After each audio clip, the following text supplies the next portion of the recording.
পুরোদমে চলছে রাকসু নির্বাচনের প্রচারণা। ভোটের দিন ক্যাম্পাসে থাকবে পুলিশ ও গোয়েন্দা, বন্ধ থাকবে বেশিরভাগ প্রবেশপথ।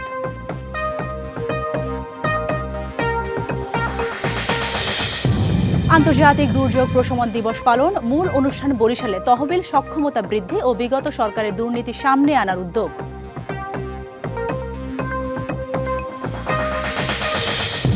হাত বাড়ালে মাদক দ্রব্য মেলে চুয়াডাঙ্গায়। স্পিরিট পানে 6 জনের মৃত্যুতে আইন শৃঙ্খলা বাহিনীর নিষ্ক্রিয়তাকে দুষছেন স্থানীয়রা।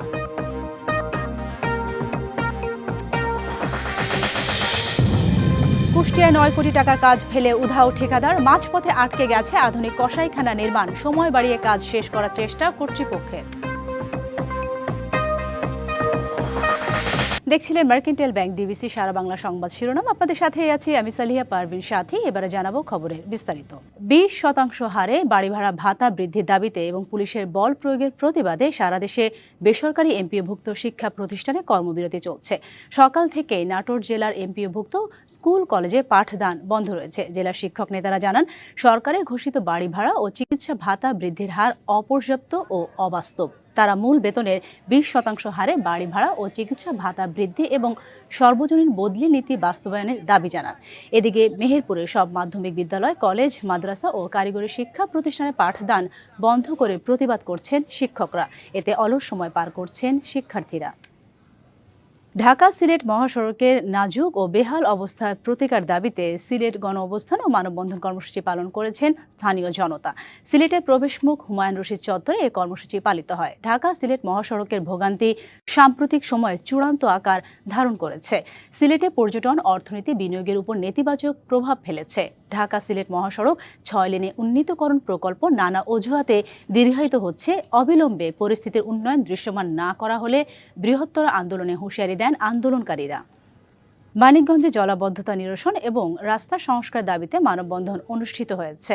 দুপুরে মানিকগঞ্জ পৌরসভার পৌরা নওখণ্ড সংযোগ সড়কে কর্মসূচি পালন করেন স্থানীয়রা। মানববন্ধনে অংশ নেয় শতাধিক মানুষ। তারা অভিযোগ করেন, ঢাকা আরিচা মহাসড়ককে সংযুক্ত করা 3 কিলোমিটার সড়কের অবস্থা অত্যন্ত বেহাল। বিভিন্ন স্থানে বড় বড় গর্ত ও খানাখন্দ তৈরি হয়েছে। সামান্য বৃষ্টিতে সৃষ্টি হয় জলাবদ্ধতা, যা চরম ভোগান্তির কারণ হয়ে দাঁড়িয়েছে। মানববন্ধন শেষে দ্রুত সময়ের মধ্যে রাস্তার পূর্ণাঙ্গ সংস্কারের দাবি জানিয়ে পৌর প্রশাসকের কাছে স্মারকলিপি প্রদান করেন স্থানীয়রা।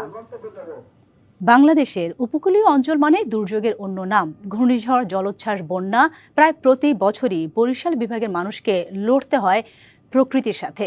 দুর্যোগের এই ইতিহাসকে সামনে রেখে এবার জাতীয়ভাবে আন্তর্জাতিক দুর্যোগ প্রশমন দিবসের মূল অনুষ্ঠান আয়োজন করা হয়েছে বরিশাল মহানগরীতে। দুর্যোগ প্রবণ দক্ষিণাঞ্চল, বিশেষ করে বরিশাল বিভাগ প্রায় প্রতি বছরই বন্যা, ঘূর্ণিঝড়, জলোচ্ছ্বাসের মতো প্রাকৃতিক দুর্যোগে ক্ষতিগ্রস্ত হয় এই অঞ্চলের মানুষ। 1970 সালের ভয়াবহ ঘূর্ণিঝড় থেকে শুরু করে সিডর, আইলা, মহাসেন সব দুর্যোগের সাক্ষী এই উপকূল।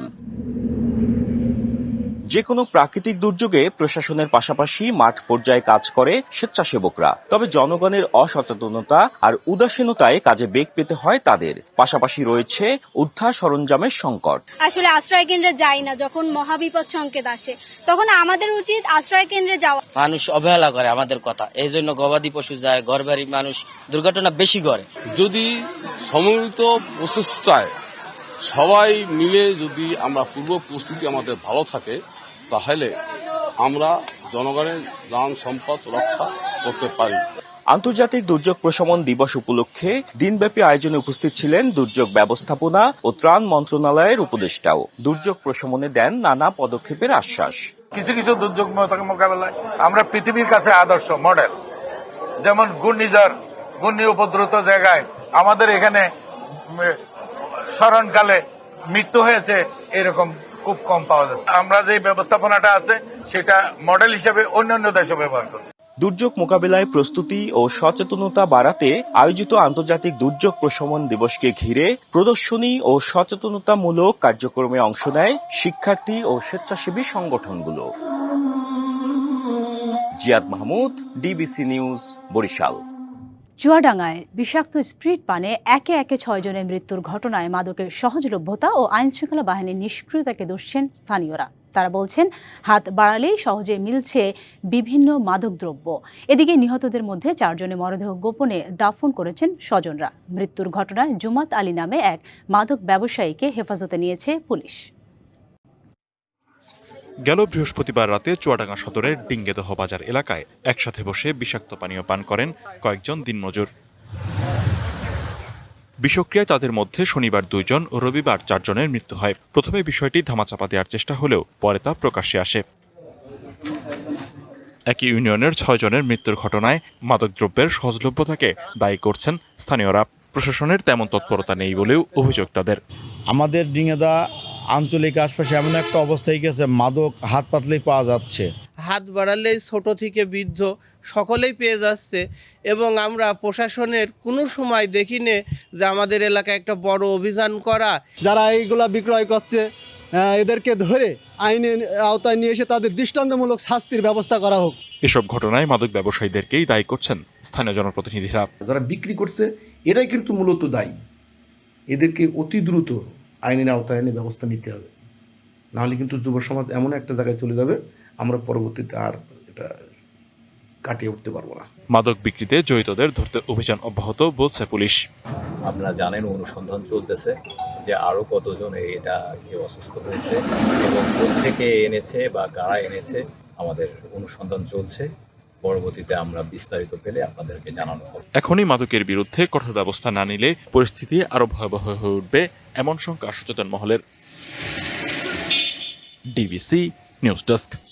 গাইবান্ধার অন্যতম সাংস্কৃতিক সংগঠন অন্তরঙ্গ থিয়েটার উদযাপন করছে তাদের গৌরবময় 18 বছর পূর্তি। এই উপলক্ষে আয়োজন করা হয়েছে 5 দিন ব্যাপী বর্ণাঢ্য উৎসব। উৎসবের প্রাণবন্ত রঙে লালন হোক সংস্কৃতি হৃদয় গহিনী, এই স্লোগানকে সামনে রেখে সাজানো হয়েছে শোভাযাত্রা, সাংস্কৃতিক অনুষ্ঠান, যাত্রাপালা সহ নানা অনুষ্ঠান। বক্তারা বলেন, বর্তমান প্রজন্ম মোবাইলের প্রতি আসক্তি হয়ে পড়েছে। তাদের উজ্জীবিত করতে বেশি বেশি সাংস্কৃতিক অনুষ্ঠান করা প্রয়োজন। তরুণের স্বপ্ন আমাদের ইশতেহার, আমাদের ভবিষ্যৎ, এই প্রতিপাদ্যকে সামনে রেখে বাগেরহাটে তরুণদের স্বপ্ন, ভবিষ্যৎ পরিকল্পনা ও রাজনৈতিক অংশগ্রহণ নিয়ে সংলাপ অনুষ্ঠিত হয়েছে। সকালে জেলা পরিষদ অডিটোরিয়ামে এই সংলাপের আয়োজন করে বাঁধন মানব উন্নয়ন সংস্থা অ্যাকশন এইড বাংলাদেশের সহযোগিতায়। সভায় রাজনৈতিক অঙ্গনে বিভিন্ন দলের প্রতিনিধিরা উপস্থিত ছিলেন। সংলাপে বক্তারা বলেন, দেশের অগ্রগতি ও টেকসই উন্নয়নের জন্য তরুণ প্রজন্মের মতামত ও রাজনৈতিক অংশগ্রহণ অত্যন্ত গুরুত্বপূর্ণ। তরুণদের স্বপ্ন ও আকাঙ্ক্ষাকে বাস্তবায়নের মাধ্যমে দেশকে এগিয়ে নেওয়ার আহ্বান জানান তারা। নদীমাতৃক বাংলাদেশে আদিকাল থেকে রয়েছে বিচিত্র ধরনের জলযান। এই তালিকায় ছোট এবং ছিপছিপে এক জলযান হলো তালগাছ দিয়ে বানানো ডোঙ্গা। প্রায় অর্ধশত বছর ধরে এই ডোঙ্গার জন্য বিখ্যাত নড়াইলে তুলারামপুরের হাট। লম্বা দেহের তালগাছকে দুভাগে চিরে তৈরি করা হয় জলযান, যা ডোঙ্গা নামেই পরিচিত। নড়াইলের তুলারামপুরে বসে এই ডোঙ্গার হাট। রাস্তার দুপাশে রাখা থাকে শৈল্পিক হাতে গড়া তালগাছের ছিপছিপে নৌকা, যা গড়ার জন্য সেখানেই আছে ছোট ছোট কারখানাও। ওই অঞ্চলে গ্রাম থেকে তালগাছ সংগ্রহ করে তা লম্বালম্বি চিরে বানানো হয় ডোঙ্গা। বর্ষা মৌসুমে প্রতি শুক্রবার এখানে ডোঙ্গা বেচা কেনার হাট বসে। ভোর থেকে শুরু হয়ে বেলা 12টা পর্যন্ত চলে কেনা বেচা। চলতি মৌসুমে অন্তত 2 কোটি টাকার ডোঙ্গা বেচা কেনা হবে বলে আশা করছেন সংশ্লিষ্টরা। আকার ভেদে প্রতিটা নৌকা বিক্রি হয় 5,000 থেকে 12,000 টাকা পর্যন্ত। তালগাছ দেখে মালিকের কাছে খুঁজতে যায়, পরে খুঁজতে যায় মালিকের সাথে যোগাযোগ হয়ে তারপরে মালিকের কাছ থেকে কিনা বেচা করি। দামের পরিমাণ 4,000 বা 5,000 এরকম, মানে গাছ বুঝে দাম, যেরকম গাছ সেরকম দাম। একটা ডোঙ্গা 20 বছর যায়, ভালো সারি হয়। এতে দেখা যাচ্ছে 2 বোঝা ঘাস কাটে, মাছ মাইরে বা বিষাটি দাম দিয়ে দুটো লোক আমরা একটা লোক চলে আসতে পারি। প্রায় 40 বছর ধরে তুলারামপুর বাজার কমিটি, হাট ইজারাদার ও কমিটির লোক মিলে এই হাট চালু রেখেছে। যারা খাজনা আদায় করে এরা এই বাজার কমিটি এবং যারা কিনছে এর মাধ্যমে আমরা সমন্বয় রেখে এই হাট পরিচালনা করি। স্থানীয় চাহিদা মিটিয়ে ডোঙ্গা অন্যান্য জেলায় বিক্রি করবে বলে আশাবাদী ব্যবসায়ী ও স্থানীয়রা। DBC news desk. প্রচারণার শেষ দিনে সকাল থেকেই পুরো ক্যাম্পাসে চষে বেড়াচ্ছেন চাকসু নির্বাচনের প্রার্থীরা। আজ রাত 12টায় শেষ হচ্ছে নির্বাচনের প্রচারণা। শেষ দিনের প্রচারের খবর জানাতে যুক্ত হচ্ছেন সহকর্মী মুজিবুল হক। মুজিব, শেষ দিনের প্রচারণা কেমন দেখছেন? প্রার্থীদের তৎপরতা কেমন? শিক্ষার্থীরা কি বলছেন? কেমন নেতৃত্ব চান তারা, জানাবেন। কৌরি, একদম শেষ মুহূর্তে প্রচারণা। আজকে রাত 10টায় বহুল কাঙ্ক্ষিত যে চাকসু নির্বাচন, সেই নির্বাচনের প্রচারণা শেষ হচ্ছে। দীর্ঘ 36 বছর পর যেহেতু এই নির্বাচনটি হচ্ছে, নির্বাচনটিকে ঘিরে প্রার্থী এবং ভোটারদের মধ্যে এক ধরনের আমেজ আমরা দেখছি গত কয়েকদিন ধরে। আজকে যেহেতু প্রচারণা শেষ দিন, সেক্ষেত্রে ভোটারদের একদম দুয়ারে দুয়ারে প্রার্থীরা যাচ্ছেন এবং তাদের যে ইশতেহার, তারা যে এই সমস্ত কাজগুলো করতে চান, সেই কাজগুলো জনগণের ভোটারদের কাছে, শিক্ষার্থীদের কাছে তুলে ধরছেন এবং তারা নানান ধরনের প্রতিশ্রুতি আসলে দিচ্ছেন। তো সব মিলিয়ে শেষ মুহূর্তে যে সমস্ত প্রার্থীরা এখানে প্রতিদ্বন্দ্বিতা করছেন, তারা ভোটারদের দুয়ারে দুয়ারে যাচ্ছেন, বিভিন্ন হলগুলোতে যাচ্ছেন, তারা নানান ধরনের আশার বাণী শোনাচ্ছেন।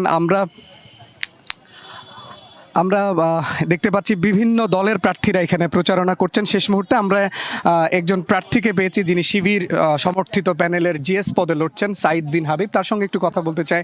একটু বলবেন, শেষ মুহূর্তে প্রচারণা রাত 10টায় শেষ হচ্ছে, কেমন সাড়া পেলেন? কেমন সব মিলে প্রচারণা কেমন হল? আজকেই প্রচারণার শেষ দিন, আমরা আশানুরূপ সাড়া পেয়েছি আলহামদুলিল্লাহ। ভাই বোনেরা যেভাবে আমাদের উপর আস্থা রাখবেন বলে জানিয়েছেন, আমরা আশাবাদী। তারা যদি ক্যাম্পাসের জন্য আমাদেরকে যোগ্য বলে মনে করে, তাহলে আমরা নির্বাচিত হলে সবাইকেই নিয়ে কাজ করব ইনশাল্লাহ। ফলাফল যাই হোক, আমরা সেই ফলাফল মেনে নিব। আমরা জয়ী হই কিংবা পরাজিত হই, আমরা সেই ফলাফল মেনে নিয়ে সবাই যে ইশতেহার দিয়েছে, সবার ইশতেহারকে অ্যাকোমোডেট করে আমরা সবাইকে নিয়ে যেন সবার ইশতেহার যেন বাস্তবায়ন করা যায় এবং এই ক্যাম্পাসকে যেন একটি নিরাপদ এবং গোটা বাংলাদেশের বুকে নয়, শুধু আন্তর্জাতিকভাবেও যেন একটি সেরা বিশ্ববিদ্যালয়ে পরিণত করা যায়, সেই চেষ্টায় আমরা সবাইকে নিয়ে কাজ করার চেষ্টা করব। আমরা পরাজিত হলেও সবাইকে নিয়ে কাজ করব এবং আমরা যদি জয়ী হই, তাহলেও আমরা সবাইকে নিয়েই আমরা চাকসুতে এই ক্যাম্পাসের শিক্ষার্থীদের জন্য কাজ করব ইনশাআল্লাহ। তো অনেক সংকটের কথা শিক্ষার্থীরা বলছেন, কোন সমস্যাগুলো আপনারা সমাধানে অগ্রগামী হবেন? আমাদের আবাসনের সমস্যাটা, কটেজে যারা আছে তাদের মূল সমস্যা আবাসন, যেহেতু তারা ক্যাম্পাসে থাকে। যারা শহর থেকে আসে তাদের সবচেয়ে বড় সমস্যা হচ্ছে যাতায়াত। তো আমাদের এখানে আমাদের যে কাজ থাকবে, আমরা এক বছর সময় পাবো। আমরা সেখানে দুইটা, একটা হচ্ছে দীর্ঘমেয়াদী পরিকল্পনা আছে, স্বল্পমেয়াদী তাৎক্ষণিক একটা পরিকল্পনা আছে। অনেকগুলো হলে আমাদের টিন শেড তৈরি করে যেন কটেজে যেভাবে শিক্ষার্থীরা থাকে, সেভাবে যেন হলের এক্সটেনশন নির্মাণের মাধ্যমে যেন আমরা রাখতে পারি, সেই চেষ্টা আমাদের থাকবে। আমরা বলেছি যে 10% আবাসন আমরা বৃদ্ধি করব। তো আমরা এই 10% আবাসন বৃদ্ধির জন্য যা যা করবো ইনশাল্লাহ। আর দীর্ঘমেয়াদে আমরা চাইবো কয়েকটি হলের বাজেট যেন নিয়ে আসা যায়, এক বছরে সেই বাজেট নিয়ে আসার চেষ্টা করবো। আর আপনারা জানেন যে আমরা বগি বৃদ্ধি করা যাচ্ছে না, আমাদের প্ল্যাটফর্ম স্বল্পতা, প্ল্যাটফর্ম ছোট। এই প্ল্যাটফর্মটাকে কীভাবে জমি অধিগ্রহণের মাধ্যমে বড় করা যায় এবং বড় করতে পারলে আশা করি যে বগি বৃদ্ধি হবে এবং বগিগুলো খুবই নিম্নমানের। দেখা যাচ্ছে অন্যদের পুরনো বগিগুলো এখানে নিয়ে আসে, আমরা এগুলো মেরামত করার চেষ্টা করবো ইনশাআল্লাহ। আমরা একজন প্রার্থীর সাথে কথা বলছিলাম এবং তিনি বলছেন যে নানান ধরনের যে সংকটগুলো রয়েছে, শিক্ষার্থীদের সাথে কথা বলে সেই সংকটগুলো সমাধানের আসলে প্রশাসনের সাথে সমন্বয় করে তারা সেগুলো সমাধানের চেষ্টা করবেন। তো প্রার্থীদের একদিকে প্রতিশ্রুতি, ভোটারদের আকাঙ্ক্ষা, সব মিলিয়ে শেষ মুহূর্তে প্রচারণা, একসাথে শঙ্কার জায়গাটাও আছে, যেহেতু দেশীয় অস্ত্রের ব্যবহার নিয়ে তারা শঙ্কা প্রকাশ করেছেন। তো সব মিলিয়ে শেষ পর্যন্ত আসলে অপেক্ষা করতে হবে, শেষ হাসিকার কে হাসছেন এই নির্বাচনে, সেটি পর্যন্ত 15 অক্টোবর পর্যন্ত আসলে অপেক্ষা করতে হবে। তো সব মিলিয়ে ছিল আমার কাছে চাকসু নির্বাচনের প্রচারণার সবশেষ খবরাখবর। মুজিব, ধন্যবাদ আপনাকে। চট্টগ্রাম মেডিকেল কলেজ হাসপাতালে মেরামতের সময় শীতাতপ নিয়ন্ত্রণ যন্ত্র বিস্ফোরণ হয়ে একজন নিহত হয়েছে, গুরুতর আহত হয়েছে আরও 2 জন। সকাল 10:30টার দিকে হাসপাতালের গাইনি ওয়ার্ডে এই দুর্ঘটনা ঘটে। সোমবার সকালে হাসপাতালের ছাদে 7 তলায় কেন্দ্রীয় শীততাপ নিয়ন্ত্রণ কক্ষে কাজ করছিলেন গণপূর্ত বিভাগের ঠিকাদারদের 3 জন এসি টেকনিশিয়ান শওকত, মিশকাত ও তানভীর। হঠাৎ বিকট শব্দে বিস্ফোরণ হয়, মুহূর্তেই আগুনে দগ্ধ হন 3 জন। এ সময় 7 তলা থেকে নিচে পড়ে যান শওকত, আর বিস্ফোরণের ধাক্কায় ছিটকে পড়েন মিশকাত ও তানভীর। ওয়ার্ডের ছাদ ক্ষতিগ্রস্ত হয়েছে, তবে কোনো রোগী আহত হননি। দুর্ঘটনার পরপরই হাসপাতালের কর্মচারীরা তাদের উদ্ধার করে দ্রুত বার্ন ইউনিটে নিয়ে যায়। এর কিছু পরেই একজন মারা যায়। গুরুতর অবস্থায় বাকি 2 জনকে রাখা হয়েছে আইসিইউতে। ওরা 3 জন কাজ করতেছে একসাথে, অনেক বড় এসিটা গাইনি ওয়ার্ডের। তখন কাজ করার সময় হঠাৎ বাস্ট হয়েছে, তখন আমরা গিয়ে দেখতেছি এই অবস্থায় একজন নিচে পড়ে গেছে। অনেক চেষ্টা করার পর ভালো ট্রিটমেন্ট চলতেছে ওদের। ওরা দুজনে 7 টাকা ছিল, ওদেরকে আমরা এখানে 36 নিয়ে আসছি। আর যিনি একটু বেশি নিচে পড়ে গেছে, উনি একটু হাতে ছিল, ওকে ক্যাজুয়ালিটি নিয়ে গিয়ে আমরা ওখানে ট্রিটমেন্ট দেওয়ার পরে এখন আইসিইউতে নিয়ে গেছি নিচে। আইসিইউর সব ডাক্তাররা এসে ভালো ট্রিটমেন্ট দিছে, অপারেশন সাথে সাথে মানে সিরিয়াসলি মুভ করছে ওরা। দুর্ঘটনার কারণ অনুসন্ধানে কাজ শুরু করেছে ফায়ার সার্ভিস ও হাসপাতাল কর্তৃপক্ষ।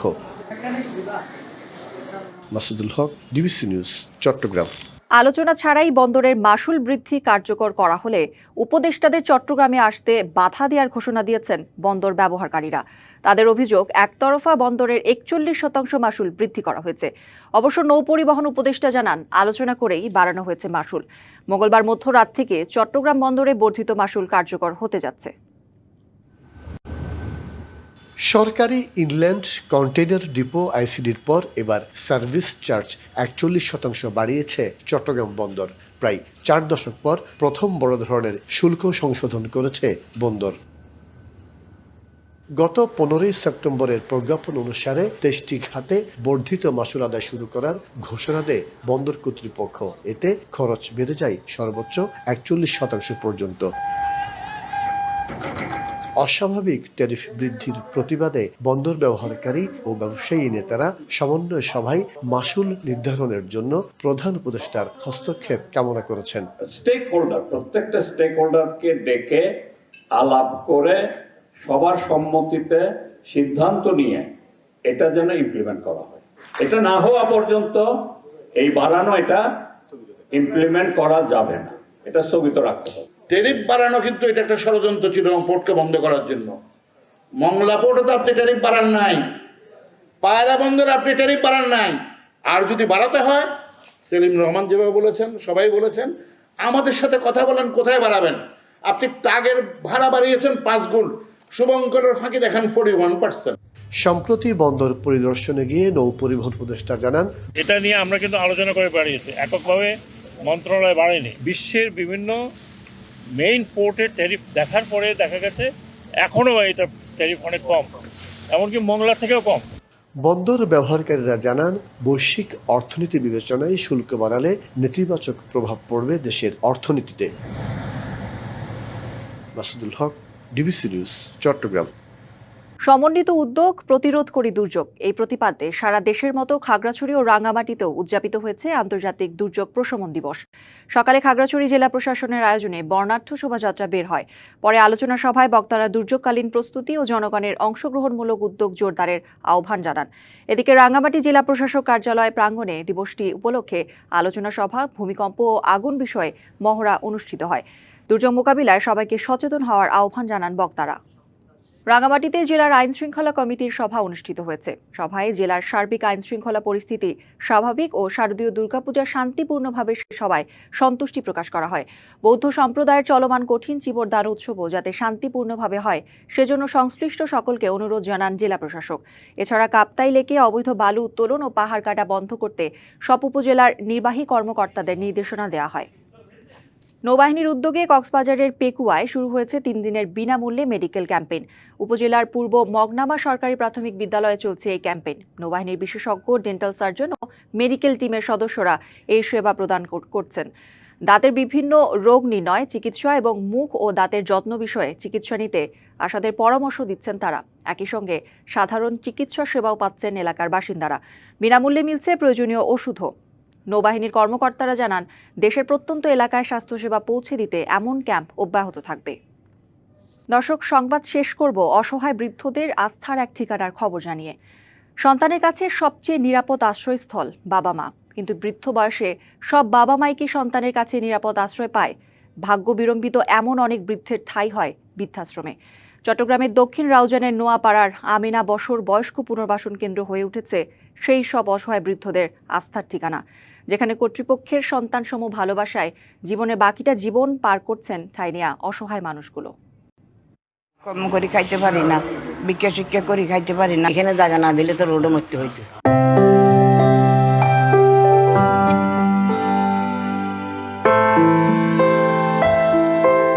অসহায় এ চাহনি, এ নিস্তব্ধতাই বলে দেয় যেন ভালোবাসার মানুষগুলোর অবহেলার কথা। একসময় যারা সন্তানদের বুকের ভেতর আগলে বড় করেছেন, আজ তারাই প্রিয় সন্তানের কাছে অবহেলিত হয়ে বৃদ্ধাশ্রমে জীবন কাটাচ্ছেন, যাদের জীবনের গল্প শুনতে আসে না পরিবার পরিজন। মনে দুঃখ আসছে, খাওয়ার দেখার মতন মানুষ নেই, কেউ নেই, তো সেই জন্য চলে আসছি। আর এখানে জায়গা না দিলে তো রোডে মরতে হইতো। কাজকর্ম করে খাইতে পারি না, বিক্রিয়া শিক্ষা করে খাইতে পারি না। আগে তো বিক্রিয়া শিক্ষা করছি, কাজকর্ম করছি, অন্ত পারি না। যে টান হয়ে গেছে, প্রেশার, গ্যাস্ট্রিক, এই ব্যায়াম সাজিয়ে গেছে। স্বামী আছে, স্বামী যাতে জায়গা সম্পত্তি বেশি, ও তো ঘুরিয়ে গিয়ে গই যা তোমার গায়ে তুই তা হোক, আর হনোর ঝগড়াবাতি নেই। এই জন্য যার যার বুঝাইতে থাকো। এসব মানুষের কথা ভেবেই 2014 সালের 1 মে চট্টগ্রাম কাপ্তাই সড়কের কাছে আমেনা বসর বয়স্ক পুনর্বাসন কেন্দ্রের যাত্রা শুরু করেন ব্যবসায়ী শামসুল আলম। নিজ বাবা মায়ের নামের বৃদ্ধাশ্রমে নিয়ে আসেন সমাজের অবহেলিত বাবা মাদের। চিন্তা করলাম যে এটা যদি করতে পারি বিদেশের মতন, তো এখন দেখতেছি যে প্রয়োজন আছে এই দেশে। 14 সালে 6 জন নিয়ে চালু করছে। একটা লোক লাস্ট যেটা এই 28 মাস আগে মারা গেছে। মাত্র 6 জন বয়স্ক মানুষকে নিয়ে পুনর্বাসনের মধ্য দিয়ে এই কেন্দ্রের যাত্রা শুরু হয়েছিল। 4 তলা এই আশ্রয় কেন্দ্রটিতে বর্তমানে আছেন 39 জন প্রবীণ। ছেলে মেয়ে থাকলেও অসহায় না, এই ছেলে মেয়ে দেখে না, তারাই আসা 39 জন। পুরুষ হচ্ছে আপনার 16 জন আর মহিলা হচ্ছে 23 জন। যাদের নিয়ে বয়স্ক কেন্দ্রের যাত্রা শুরু হয়েছিল তাদের কেউ আজ বেঁচে নেই। তারা বিভিন্ন ধর্মের হলেও তাদেরকে স্ব ধর্মীয় রীতিতে সমাধি করা হয়েছে। DBC news desk. DBC Chittagong সংবাদে এই ছিল এখনকার মতো। ডিবিসি নিউজের সংবাদগুলো পড়তে ভিজিট করুন dbcnews.tv আর ভিজিট করুন ডিবিসি নিউজের ফেসবুক পেজ এবং ইউটিউব চ্যানেল। ডিবিসির সঙ্গে থাকুন। ঢাকা সেনানিবাসের একটি ভবনকে সাময়িকভাবে কারাগার হিসেবে ঘোষণা করেছে সরকার। রবিবার প্রজ্ঞাপন জারি হলেও তা আজ প্রকাশিত হয়। স্বরাষ্ট্র মন্ত্রণালয়ের কারা এক শাখা থেকে এ সংক্রান্ত প্রজ্ঞাপনের কথা জানানো হয়েছে। রাষ্ট্রপতির আদেশক্রমে প্রজ্ঞাপনে সই করেন স্বরাষ্ট্র মন্ত্রণালয়ের সুরক্ষা সেবা বিভাগের উপসচিব মোহাম্মদ হাফিজ আল আসাদ।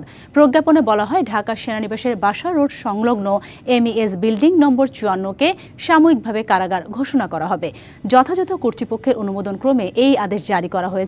এই আদেশ অবিলম্বে কার্যকর হবে। আন্তর্জাতিক অপরাধ ট্রাইব্যুনালে দায়ের করা গুমের মামলায় চাকরিরত সেনা কর্মকর্তাদের বিরুদ্ধে গ্রেপ্তারি পরোয়ানা জারির পর তা সেনা সদরে পাঠানো হয়, যা গ্রহণ করার খবর রবিবার জানিয়েছে ট্রাইব্যুনালের প্রসিকিউটর। জুলাই আন্দোলন দমাতে শেখ হাসিনা দেখামাত্র সরাসরি গুলির নির্দেশ দিয়েছিলেন তার উপসামরিক সচিব কর্নেল রাজীবকে।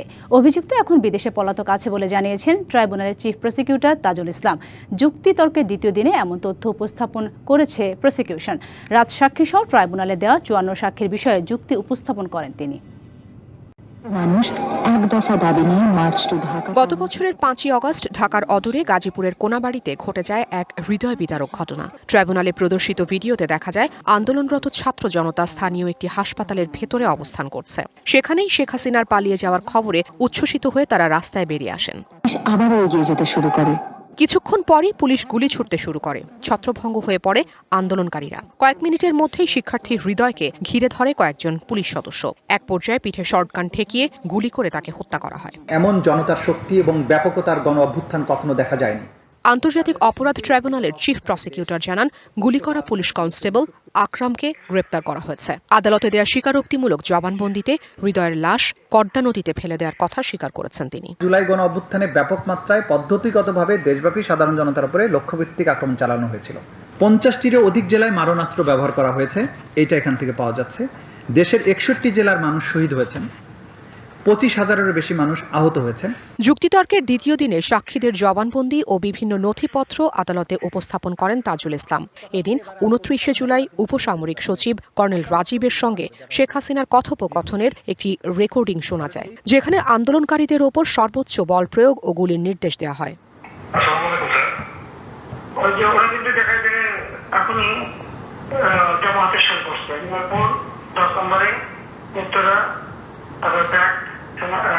ইউনিভার্সিটি এরকম বিভিন্ন জায়গায়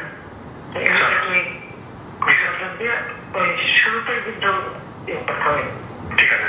এছাড়া সোমবার জুলাই অভ্যুত্থানের প্রথম শহীদ আবু সাইদ হত্যা মামলার 10ম দিনের সাক্ষ্য গ্রহণের দিন ধার্য থাকলেও সাক্ষ্য হয়নি। পরবর্তী সাক্ষ্য গ্রহণ 21 October. Afrin Anwar, DBC news, Dhaka. দেশের মানুষ পিয়ার বোঝে না, তাই এমন দাবি নিয়ে আন্দোলন করা উদ্বেগজনক। বিএনপি বলছে পরবর্তী সংসদের উপর এমন সিদ্ধান্ত ছেড়ে দেওয়া উচিত, আর জনগণ পিয়ার চায় কি চায় না সেই সিদ্ধান্ত গণভোটে দেওয়ার দাবি জানিয়েছে জামায়াত। অন্তর্বর্তী সরকারের ঘোষণা অনুযায়ী আগামী ফেব্রুয়ারিকে সামনে রেখে নির্বাচনের প্রস্তুতি নিচ্ছে রাজনৈতিক দলগুলো। ভোট দিতে মুখিয়ে আছে সাধারণ মানুষও। এমনকি জাতীয় ঐকমত্য কমিশনের সংস্কার প্রস্তাব নিয়ে আলোচনা শেষে এখন জুলাই সনদ সইয়ের তারিখও হয়েছে চূড়ান্ত। এমন বাস্তবতায় জামায়াত সহ 7 ইসলামী দল সংখ্যানুপাতিক ভোটের দাবিতে নেমেছে মাঠে। 2 দফা কর্মসূচি শেষে মঙ্গল ও বুধবার 3য় দফায় পালিত হবে মানববন্ধন। আর যে পিয়ার দেশের মানুষ বোঝেই না, তা নিয়ে আন্দোলনকে উদ্বেগজনক হিসেবে আখ্যা দিয়েছে বিএনপি। একে আগামী সংসদের উপর ছেড়ে দেওয়ার কথাও বলছে দলটি। পিয়ার এই বিষয়টা অনেক দেশে আছে, কিন্তু এটার সঙ্গে আমাদের দেশের মানুষ কিন্তু খুব বেশি পরিচিত না। আজকে হঠাৎ করে সামনেই যখন এই বিষয়টা আসছে এবং তার জন্য আন্দোলন হচ্ছে, তখন কিন্তু আপনার স্বাভাবিকভাবেই যারা অতি দ্রুত একটা নির্বাচন চান দেশে, আপনার গণতন্ত্রকে পুনঃপ্রতিষ্ঠা করার জন্য, গণতান্ত্রিক সরকার গঠন করার জন্য, গণতান্ত্রিক পার্লামেন্ট গঠন করার জন্য, তারা আমরা একটু উদ্বিগ্ন হই। সেই জন্য আমরা খুব পরিষ্কার করে বলেছি যে এই বিষয়টা ওই আগামী পার্লামেন্টের উপরই ছেড়ে দিতে হবে। এমন পরিস্থিতিতে এবার জামায়াতের পক্ষ থেকে দাবি উঠেছে গণভোটের মাধ্যমে প্রমাণিত হোক জনগণ পিয়ার চায় কি চায় না। স্বচ্ছ, কালো টাকা মুক্ত, পেশি শক্তি মুক্ত, মনোনয়ন বাণিজ্য মুক্ত এবং একটা উন্নত পার্লামেন্টের জন্য পিয়ার সিস্টেমটাই হচ্ছে সবচেয়ে উপযোগী। বিশ্বের 91টি দেশে এই পদ্ধতি চালু আছে। এই পদ্ধতি জনগণ চায় কিনা সেটা জুলাই চার্টারের অন্তর্ভুক্ত করে গণভোটে দিয়ে দেওয়া হোক। জনগণ যদি চায় সবাইকে মানতে হবে, জনগণ যদি না বলে জামাত ইসলামী সেটা মেনে নেবে। নতুন নতুন দাবি তুলে ফেব্রুয়ারির ভোট বিলম্বিত করার অভিযোগ বিএনপি আগে থেকেই করে আসছে। যদিও জামায়াত বলছে তারা ঘোষিত সময়ে নির্বাচনে আগ্রহী, তবে তার আগে হতে হবে যৌক্তিক সংস্কার। DBC news desk. সংসদ নির্বাচনের আগে নভেম্বরে জুলাই সনদ বাস্তবায়নে গণভোটের দাবি জানিয়েছে জামায়াত ইসলামী। একদিনে 2 ভোট হলে গুরুত্ব হারাবে সংস্কার। নির্বাচন কমিশনের সাথে বৈঠকে সব দাবি জানায় দলটির প্রতিনিধি দল। আমাদের অতীতে অনেকগুলো গণভোট হয়েছে, this is nothing new in Bangladesh, এবং সেখানে দেখা গেছে যে 21 দিনের ব্যবধানেও গণভোট হয়েছে এবং বাল হয়েছে, 17 দিনেও হয়েছে। তো এখন তো আমরা 1 মাস আছে বলছেন, 1 মাস 10 দিনও দেওয়া যাবে। সুতরাং ইনস্ট্যান্স ইজ দেয়ার যে আপনি 17 দিনে 21 দিনে গণভোট করা যায়, কারণ এখানে তো বিরাট কোনো মার্কার বিষয় নাই। নিম্ন শ্রেণীর মানুষের মাঝে বিএনপির জনপ্রিয়তা বেড়েছে। ভোট দেওয়ার ক্ষেত্রে পছন্দের তালিকার শীর্ষে বিএনপি, দ্বিতীয় জামায়াত ও তৃতীয় স্থানে আওয়ামী লীগ। নারী ভোটারদের মধ্যে বেড়েছে এনসিপির জনপ্রিয়তা। বেসরকারি সংস্থা ইনোভেশন এর জরিপে এসব তথ্য উঠে এসেছে। রাজধানীর কারণ বাজারে আয়োজিত এক অনুষ্ঠানে জরিপের সাথে জড়িতরা জানান, সেপ্টেম্বরে করা এই জরিপে 10,000-এরও বেশি মানুষ অংশ নেন। 69.3% পুরুষ ও 70.8% নারী মনে করেন অবাধ ও সুষ্ঠু নির্বাচন আয়োজন করতে পারবে অন্তর্বর্তী সরকার। ভোট দেওয়ার ক্ষেত্রে 41.30% মানুষ বিএনপিকে, 30.30% জামায়াতকে, 18.80% আওয়ামী লীগকে এবং 4.10% এনসিপিকে ভোট দিতে আগ্রহী। জরিপে আরও উঠে এসেছে, নারীদের মধ্যে নতুন দল এনসিপির জনপ্রিয়তা সবচেয়ে বেশি। যাদের রেকর্ড ভালো, যারা সুনামধন্য প্রতিষ্ঠান থেকে পোল করছে, তাদের পোলগুলোকে গুরুত্ব দিয়ে সেটাকে করেন, এবং পোলকে নিয়ে যারা খামোখাই স্কেপটিসিজম প্রকাশ করে কোনো রকম সার্বত্য ছাড়াই, তাদেরকে একটু কম গুরুত্ব দেওয়া আমার মনে হয় উচিত। প্রায় 38% of the women are undecided, আর মেলদের ক্ষেত্রে এটা 28%। So significantly higher number of women are undecided. এবং আমরা যদি এখানে দেখি এনসিপি যে সাপোর্ট বেস, তার মধ্যে 53% আর ওমেন। বাড়ি ভাড়া বৃদ্ধিসহ 3 দফা দাবিতে কেন্দ্রীয় শহীদ মিনারে অবস্থান কর্মসূচি পালন করছেন এমপিওভুক্ত বেসরকারি প্রতিষ্ঠানের শিক্ষকরা। একই সাথে সারা দেশে চলছে কর্মবিরতি। রবিবার বিকেল থেকে কেন্দ্রীয় শহীদ মিনারে এই কর্মসূচি পালন করছেন তারা। রবিবার জাতীয় প্রেস ক্লাবের সামনের সড়কে কর্মসূচি পালন করার সময় লাঠিচার্জ ও সাউন্ড গ্রেনেড ছুঁড়ে তাদের সরিয়ে দেয় পুলিশ। পরে আন্দোলনকারীরা অবস্থান নেন শহীদ মিনারে। শিক্ষকদের দাবি, সরকার যে বাড়ি ও চিকিৎসা ভাতা দেয় তা পর্যাপ্ত নয়। বর্তমান বাজারের দরের সাথে তারা চলতে পারছেন না। দাবি আদায় না হওয়া পর্যন্ত ক্লাসে ফিরে যাবেন না বলে জানিয়েছেন শিক্ষকরা। এ বিষয়ে সরকারের পক্ষ থেকে যোগাযোগ হয়নি বলেও অভিযোগ আন্দোলনকারীদের। আমাদেরপুর কালকে পুলিশ বাহিনী যেভাবে নির্যাতন করেছে, আঘাত করেছে, জাতি সে আমরা ধিক্কার জানাই। তাদেরকে চিহ্নিত করে আইনে আওতা আনার দাবি করছি। গত 13ই আগস্টের মাননীয় শিক্ষা মহোদয় এবং তার হাই অফিসিয়ালদের মিটিংয়ে নেওয়া সিদ্ধান্ত যে আমাদেরকে আপাতত 20% বাড়ি ভাড়া এবং 1500 টাকা মেডিকেল অ্যালাউন্স আমাদেরকে দিয়ে প্রজ্ঞাপন দেবে অতি দ্রুত। কিন্তু দুঃখের বিষয় হচ্ছে আমরা আজকেও সেটা আমরা পাইনি।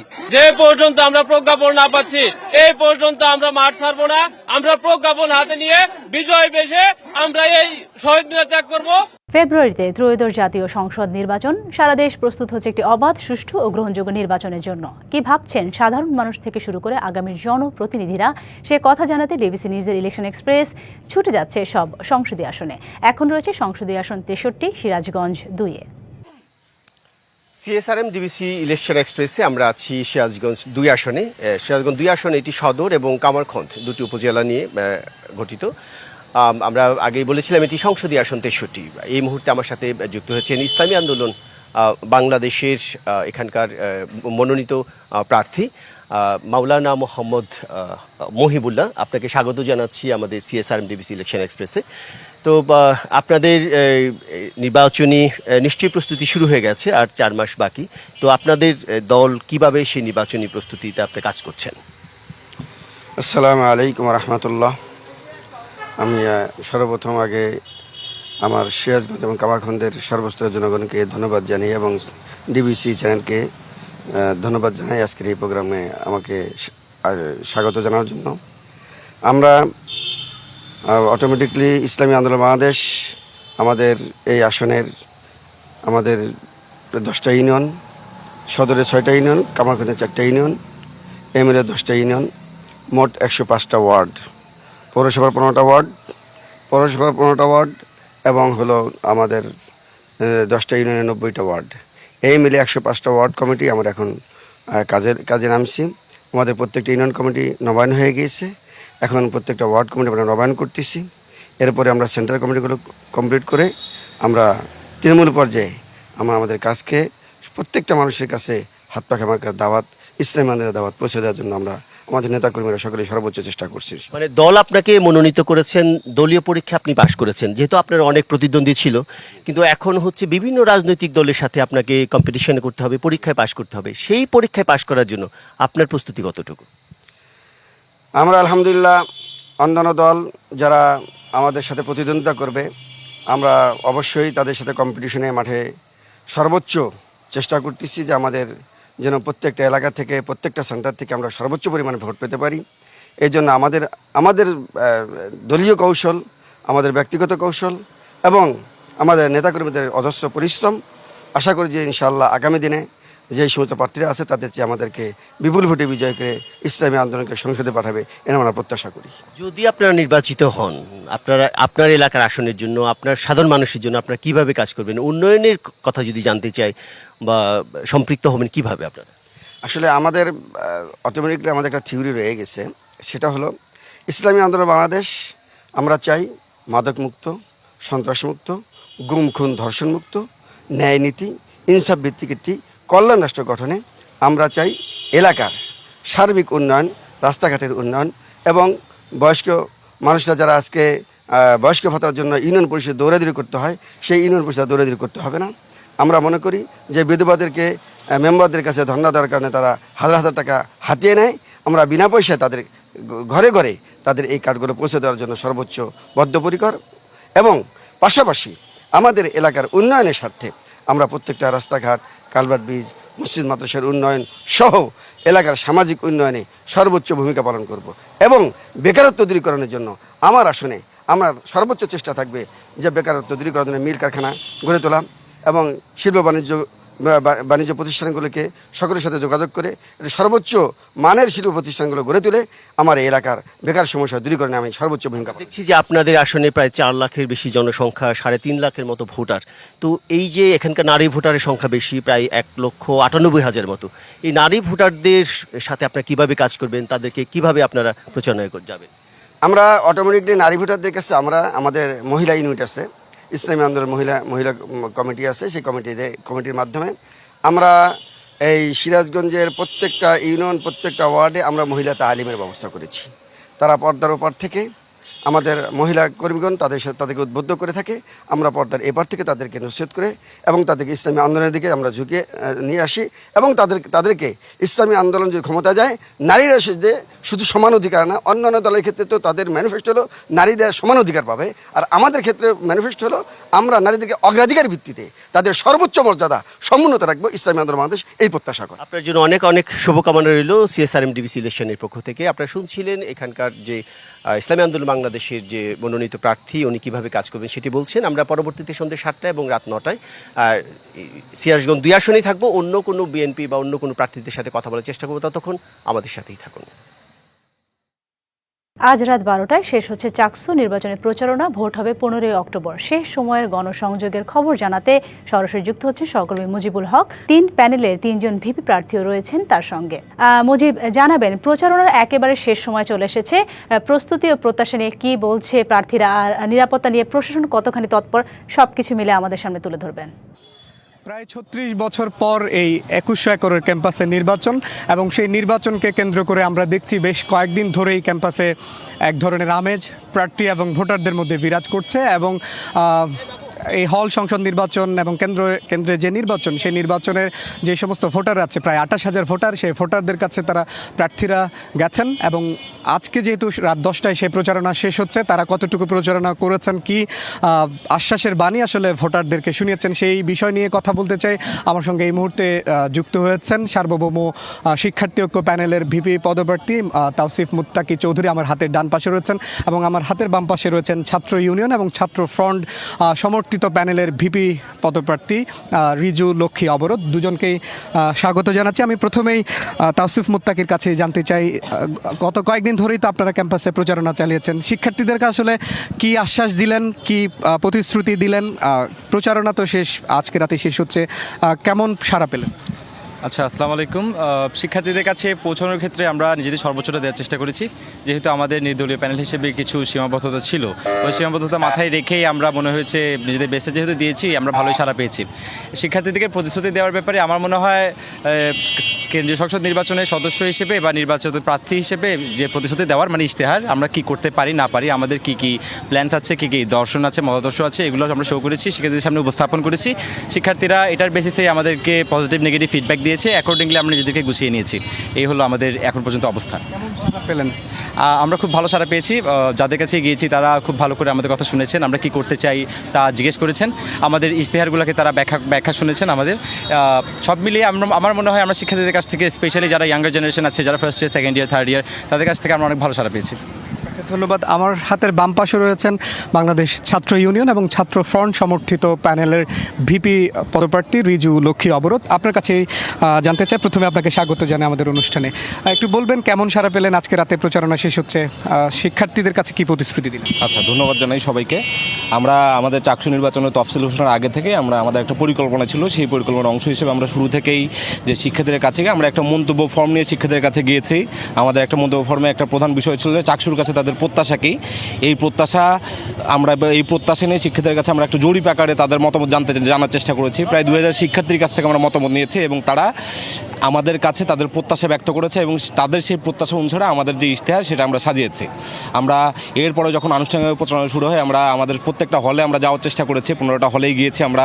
পাশাপাশি আপনারা জানেন যে আমাদের প্রায় 52% শিক্ষার্থী তারা শহরে অবস্থান করে, আমরা শহরের শিক্ষার্থীদের কাছে যাওয়ার চেষ্টা করেছি, শাটল ট্রেনে আমরা প্রচারণা চালিয়েছি। পাশাপাশি আমাদের ক্যাম্পাসে যে কলেজগুলো আছে সেখানেও গিয়েছি, শিক্ষার্থীদের কাছ থেকে আমরা একটা ভালো সাড়া পাচ্ছি। আমাদের পূর্বের যে লড়াই, আমাদের এর আগে যে ফ্যাসিবাদী আমল, সেই ফ্যাসিবাদী আমলে আমাদের বামপন্থী সংগঠনগুলোর যে লড়াই, যে প্রতিরোধের যেই উদাহরণগুলো আছে সেগুলো তাদের অবগত আছে, সেই জায়গা থেকে তারা ভালোভাবে আমাদেরকে সাড়া দিচ্ছে। কেমন সব মিলে তাদের কাছে কি সংকটগুলো সমাধানের আসলে চেষ্টা করবেন আপনি? আমরা আমাদের ইশতেহারে সেটা উল্লেখ করেছি, আমাদের সকল প্যানেলেই যে ইশতেহার সেটা দেখবেন যে আপনি প্রায় একই রকম, অর্থাৎ আমাদের চট্টগ্রাম বিশ্ববিদ্যালয় বহুদিন ধরেই আমাদের মৌলিক কিছু সংকট আছে, সেই সংকটগুলোকে আমরা সমাধান করতে চাই। আমাদের আবাসন, পরিবহন, আমাদের যে নিরাপত্তা সংকট সহ আমাদের গবেষণা থেকে শুরু করে একটা বিশ্ববিদ্যালয়ের সার্বিক পরিবেশ নিশ্চিতে যে সংকটগুলো নিরসন করা দরকার, আমরা সেগুলো নিরসন করতে চাই।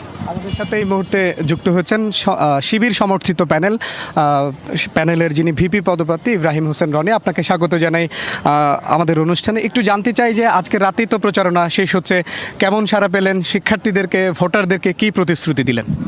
জি, ধন্যবাদ জানাচ্ছি আপনাদেরকে। আমরা তো চাকসু নির্বাচনের যে আমেজ সেটা চলমান আছে, তো আজকে রাত 10টায় প্রচারণা শেষ হচ্ছে। আমরা আমাদের ইশতেহারের মাধ্যমে সবগুলো বিষয় তুলে নিয়ে আসার চেষ্টা করেছি। সেখানে আমরা একটা পলিসি মেকিং করেছিলাম। আমরা যেদিন ক্যাম্পাস ছুটি হয়েছে 25 তারিখে, 26 তারিখ থেকে শুরু করে প্রায় 12 দিন আমরা কিছু সার্ভে করেছি, যেখান থেকে আমরা শিক্ষার্থী ভাই বোনদের কথা, তারা কি পরামর্শ দেয়, তাদের মন্তব্যের জায়গা কোথায়, আমাদের সমস্যাগুলো কি, এগুলো উঠায় নিয়ে আসার চেষ্টা করেছি। তারা অনেক বেশি পরামর্শ দিয়েছে। ওই সময়টা আমরা আসলে প্রচারণাতে খুব বেশি সময় দিয়েছি যে তারা আসলে কি চায় এবং ক্যাম্পাসে আলটিমেটলি কোন জায়গাগুলো খুব দ্রুত পরিবর্তন করা সম্ভব আর কোন জায়গাগুলো মেগা প্রজেক্টের আওতায় যাবে। তো সেখান থেকে আমাদের শিক্ষার্থী ভাই বোনেরা পরামর্শ দিয়েছেন। সেখান থেকে আমরা 12 মাসে 33 সংস্কার এবং 9টি ফোকাস পয়েন্ট নিয়ে আমাদের ইশতেহার দাঁড় করিয়েছি। আমার মনে হয় আমাদের শিক্ষার্থী ভাই বোনদের সাথে আমাদের চিন্তার ঐক্য হয়েছে। জায়গায় আমরা আমাদের ইশতেহার আসার পরে আসলে সবাই খুব বেশি অ্যাপ্রিসিয়েট করেছে। ছোট ছোট বিষয়গুলোকেও আমরা বাদ দিইনি, আবার বড় বড় মেগা যে প্রজেক্টগুলো রয়েছে সেগুলোকেও আমরা কিন্তু একটা রোড ম্যাপ তৈরি করে দিয়েছি যেভাবে বাস্তবায়ন করা যেতে পারে। তো আমার মনে হয় এখন পর্যন্ত আলহামদুলিল্লাহ আমরা অনেক ভালো সাড়া পেয়েছি। শিক্ষার্থীরা যদি সুন্দরভাবে ভোট দিতে আসতে পারে, স্বস্তিকর একটা যাতায়াত ব্যবস্থা তৈরি করতে পারে প্রশাসন, আমার মনে হয় যে ভোটার সবাই ভোট দিবে, কারণ তার জীবনের প্রথম ভোটটা তার নিজের ক্যাম্পাস প্রতিনিধি তৈরির ক্ষেত্রে। আমার মনে হয় চট্টগ্রাম বিশ্ববিদ্যালয় আস্তে আস্তে নির্বাচনের যেদিকে এগিয়ে যাচ্ছে খুব ভালো একটি দৃষ্টান্ত স্থাপন করবে।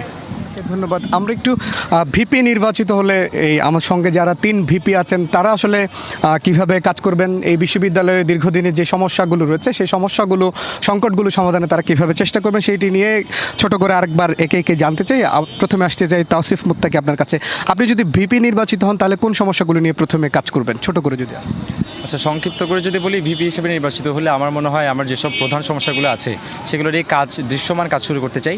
আর বিশেষ করে আমরা এমন একটা প্ল্যাটফর্ম, যেহেতু চাকসু হচ্ছে শিক্ষার্থীদের প্রতিনিধিত্ব করার প্ল্যাটফর্ম, সেক্ষেত্রে আমরা এমন একটা প্ল্যাটফর্ম ক্রিয়েট করতে চাই যেখানে সাধারণ শিক্ষার্থী সহজেই চাকসুর বডির থ্রু প্রশাসনের কাছে নিজেদের মতামত পৌঁছতে পারবে, নিজেদের দাবি দাওয়াগুলো পৌঁছতে পারবে। এছাড়াও যদি বলি, আমাদের মনে হয় প্রধান যে সমস্যাগুলো, নিরাপত্তা নিয়ে আমরা সবাই কাজ করতে চাই। এই ক্ষেত্রে আমরা বলেছি আমরা একটা ইমার্জেন্সি হেল্পলাইন করতে চাই, যেহেতু প্রশাসন এটা নিয়েও প্রশাসনেরও একটা কাজ করছে বলে আমরা শুনেছি। আমার মনে হয় নিরাপত্তা যেহেতু সবার অধিকার আদায়ের ক্ষেত্রে নিরাপত্তা সবচেয়ে প্রাধান্য পাওয়া উচিত, সেক্ষেত্রে আমরা নিরাপত্তাকে প্রাধান্য দিয়ে বাকি কাজগুলো শুরু করতে চাই এবং প্রশাসনকে জবাবদিহিতার আওতায় আনার জন্য শিক্ষার্থীদেরকে এমন একটা মিডিয়াম দিতে চাই যার মাধ্যমে শিক্ষার্থীদের তাদের কী দরকার নেই এই ধরনের তাদের ফিডব্যাকগুলো যাতে প্রশাসনের কাছে আমাদের মাধ্যমে পৌঁছতে পারে, এমন কিছু আমরা করতে চাই। ধন্যবাদ। আবাসন, নিরাপত্তা নিশ্চিত সহ বেশ কিছু ব্যাপার নিয়ে কাজ করতে চান তাওসিফ মুত্তাকি চৌধুরী। আমরা একটু রিজু লক্ষ্যে অবরোধের কাছে আসতে চাই। একটু জানাবেন যে কোন সমস্যাগুলো মেজর আপনি মনে করছেন, সে কোন বিষয়গুলো নিয়ে কাজ করতে চান যদি ভিপি নির্বাচিত হয়? প্রথমত হচ্ছে আমাদের যে ইশতেহার, সেই ইশতেহারটা আমাদের কিছু পরিকল্পনার কথা আমরা জানিয়েছি, কিন্তু আমরা মনে করি আমাদের এই ইশতেহারগুলো বাস্তবায়নের ক্ষেত্রে একটা অন্তরায় আছে। আমাদের চাকসুর গঠনতন্ত্রেই একটা প্রশাসনের এখনও কর্তৃত্ব করার মতো কিছু অবস্থান, কিছু সংকট আমাদের গঠনতন্ত্রে আছে। আমরা আমাদের গঠনতন্ত্রে একটা যৌক্তিক সংশোধন সেটা করতে চাই। পাশাপাশি আমাদের যে প্রতি বছর শিক্ষার্থীরা বিভিন্ন খাতে আমরা প্রচুর পরিমাণ টাকা এখানে প্রশাসনের কাছে জমা দেই এবং আমরা মনে করি একটা পাবলিক বিশ্ববিদ্যালয় সেটা আমাদের সাধারণ জনগণের ট্যাক্সের টাকায় পরিচালিত হয়। ফলে এই যে ট্যাক্সের টাকায় পরিচালিত হওয়া যে বিশ্ববিদ্যালয়, সেই বিশ্ববিদ্যালয়ে যে প্রশাসন বসে আছে সেই প্রশাসনের সার্বিক যে জবাবদিহিতা সেটা আমরা নিশ্চিত করতে চাই এবং আমাদের শিক্ষার্থীদের যে মৌলিক সংকটগুলো আছে আমরা মনে করি যে আমাদের হাতে সময় আছে আসলে 1 বছর। এই 1 বছর সময়ের ভিতর আমরা অনেক কিছু বললেও হয়তো সেটা বাস্তবায়ন করা 1 বছরের মধ্যে সম্ভব না, কিন্তু আমাদের মৌলিক সংকটগুলো সমাধানের একটা প্রাথমিক পথ আমরা নির্মাণ করে যেতে চাই। সেটা আমাদের আবাসন সংকট, আমাদের আবাসন সংকটের একটা স্থায়ী সমাধান হচ্ছে আমাদের নতুন হল নির্মাণ করা, হলের ভবন নির্মাণ করা, সেটার একটা প্রক্রিয়া আমরা শুরু করে যেতে চাই। প্রশাসনের একটা দায়বদ্ধতা এখানে আমরা তৈরি করে যেতে চাই। পাশাপাশি আপাতত সমাধান হিসেবে আমরা যেই সকল শিক্ষার্থীরা এখানে বিভিন্ন কটেজে থাকে তাদের জন্য যে আবাসন ভাতা সেটা আমরা নিশ্চিত করতে চাই। ধন্যবাদ। আমরা শিবির সমর্থিত প্যানেলের ভিপি পদপ্রার্থী ইব্রাহিম হোসেন রনির কাছে একটু জানতে চাই, আপনারা তো প্রথম থেকে বেশ জমজমাট প্রচারণা করছেন। আজকে আপনারা একটা সংবাদ সম্মেলন করেছিলেন যে এই নির্বাচন নিয়ে একটা শঙ্কার কথা জানিয়েছেন, প্রশাসনের যে এখানে নিষ্ক্রিয়তা আচরণবিধি নিয়ে একটু বলবেন, সেই ব্যাপারটি নিয়ে একটু বলবেন। আর ভিপি নির্বাচিত হলে কোন ব্যাপারগুলোকে অগ্রাধিকার দিয়ে কাজ করবেন? জি, ধন্যবাদ জানাচ্ছি। আমরা আজকে একটি সংবাদ সম্মেলনে বলেছি যে কুইক রেসপন্স যে একটা টিমের কথা আমরা বলেছি, যে আমরা যে কোনো বিষয় দেখছি আচরণবিধি লঙ্ঘন, এরপরে অনেকগুলো বিষয় সামনে চলে আসছে, বিভিন্ন তথ্য আসছে, হয়তো আমাদের কাছে এই মুহূর্তে প্রমাণিত তথ্য না, কিন্তু আমরা খেয়াল করছি যে প্রশাসনের পক্ষ থেকে যেভাবে রেসপন্স পাওয়া দরকার সেই রেসপন্স কিন্তু আমরা পাচ্ছি না। তো আমরা এই জন্য বলেছি যে নির্বাচনের দিন আসলে লিখিত অভিযোগ দিয়ে রেসপন্স করানো প্রশাসনকে আমাদের জন্য আসলে খুব কঠিন হয়ে যাবে, প্রত্যেক প্রার্থীর জন্য কঠিন হবে। তো আমরা বলেছি যে কুইক রেসপন্স টিম, যেমন জাতীয় নির্বাচনে আমরা দেখি কেন্দ্রগুলোতে ম্যাজিস্ট্রেট থাকেন, উনি সেখানে নিরাপত্তার কথা এবং সিদ্ধান্ত নিতে পারেন যে এটা কেন্দ্র নির্বাচন অনুষ্ঠিত হবে নাকি, এখানে কোন প্রক্রিয়ার মাধ্যমে আগাবে, তো এটা যেন নিশ্চিত করা হয়, এটা আমরা বলেছি। আমরা যদি ভিপি নির্বাচিত হই, আমি তাহলে যে জায়গাটা আমরা বলতে চাই যে কয়েকটি ফোকাস পয়েন্টের কথা। আবাসন, এই আবাসন নিয়ে সবার আমাদের সমস্যা। আমাদের চট্টগ্রাম বিশ্ববিদ্যালয়ের শিক্ষার্থীর দুই ভাগ হয়ে গেছে। একটা হচ্ছে যে প্রশাসন নিজেই ট্রিট করতেছেন যে আবাসিক শিক্ষার্থী, অনাবাসিক শিক্ষার্থী। আমরা চাই যে সবাই আবাসিক শিক্ষার্থী হোক, যাতায়াত ব্যবস্থা উন্নয়ন হোক, এরপর আমরা চাই খাদ্যের মান, পুষ্টিকর যে মান নিশ্চিত করা দরকার নিশ্চিত হোক, এবং আমাদের স্বাস্থ্যসেবা এবং নারীদের যে সাইবার বুলিং হচ্ছে এটা প্রতিরোধে একটি শক্তিশালী সেল গঠন করা হোক। ধন্যবাদ। আমরা 3 ভিপি পদপ্রার্থীর সাথে কথা বলছিলাম, তাদের প্রতিশ্রুতির কথা শুনছিলাম, পাশাপাশি ভোটাররা তাদেরকে আসলে কি আকাঙ্ক্ষার কথা জানিয়েছেন সেই ব্যাপারগুলো তারা শুনেছেন এবং সেগুলো বাস্তবায়নের প্রতিশ্রুতি আসলে তারা দিয়েছেন। তো সব মিলিয়ে 2100 একরের এই ক্যাম্পাস প্রায় 28,000 শিক্ষার্থী এখানে ভোটাধিকার প্রয়োগ করবে। তো 15 অক্টোবর তাদের যে সমস্যা সংকট সেইগুলোর উপর ভিত্তি করে কারা আসলে নির্বাচনে জয়ী হয়ে আসছে, শেষ হাসি কারা আসছে, সেটির জন্য আসলে 15 অক্টোবর পর্যন্ত অপেক্ষা করতে হবে। সেই পর্যন্ত সঙ্গে থাকুন এবং আমরা ধাপে ধাপে সেই যে সংবাদ চাকসু নির্বাচনে সেটি নিশ্চয়ই দর্শকদের ধাপে ধাপে জানাবো। তো এই ছিল আমার কাছে চট্টগ্রাম বিশ্ববিদ্যালয়ের চাকসু নির্বাচন যে সবশেষ পর্যায়ে যে খবরাখবর তার সবশেষ। 3 দিন পর রাজশাহী বিশ্ববিদ্যালয় কেন্দ্রীয় হল সংসদ ও সিনেটে ছাত্র প্রতিনিধি নির্বাচন। আজ ও কাল প্রচারণা চালাতে পারবেন প্রার্থীরা, তাই শেষ সময়ে ব্যস্ত তারা। সকাল থেকে শিবির, ছাত্রদল ও স্বতন্ত্র প্যানেলের প্রার্থীরা ছুটছেন ভোটারদের কাছে। নির্বাচনে সুষ্ঠু পরিবেশ নিয়ে আশাবাদী প্রার্থীরা। উপাচার্য জানিয়েছেন নিরাপত্তার স্বার্থে ভোটের দিন বিশ্ববিদ্যালয়ের বেশিরভাগ প্রবেশ পথ বন্ধ থাকবে। ক্যাম্পাসে নিয়োজিত থাকবে পুলিশ ও সাদা পোশাকের গোয়েন্দা সদস্যরা। ভোট গ্রহণে 12 থেকে 15 ঘন্টার মধ্যে ফলাফল ঘোষণা করা হবে।